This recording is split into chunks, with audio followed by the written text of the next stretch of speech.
ফার্মের নতুন আরেক জোড়া ককাটেল পাখি ডিম নিয়ে বসে আছে। মাশাআল্লাহ, খুবই সুন্দর আমার এই পাখি জোড়া। এরা সবসময়ের জন্যই যে কটা ডিম দেই সবগুলো ডিম থেকে বাচ্চা বের হয় এবং এবার 3টা ডিম দিছে। এরা আরও ডিম দেবে, ডিম পাড়া চলতেছে আর কি। এবং এই পাখি জোড়া এতটাই ভালো যে বাচ্চা কাচ্চা ফুটলে নিজের বাচ্চাদের নিজেই খাওয়ায় বড় করে এবং ফেদার ফ্ল্যাকিংও করে না। খুবই ভদ্র জাতের পাখি। এইখানে ডিম নিয়ে বসা আছে আমার মেল পাখিটা, ফিমেল পাখিটা বাইরে।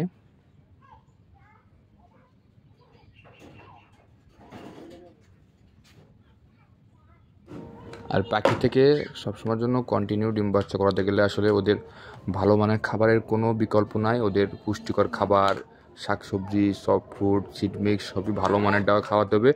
তাহলে ইনশাল্লাহ ওদের থেকে ভালো কিছু পাওয়া সম্ভব।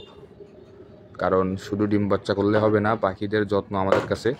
ওরা আসলে কিছুই বোঝে না, ওদের যেটা দেওয়া হবে ওরা ওটাই খাবে, কিন্তু ওদের যে টেক কেয়ার ওইগুলো আমাদেরই করতে হবে, তাহলে ভালো কিছু সম্ভব।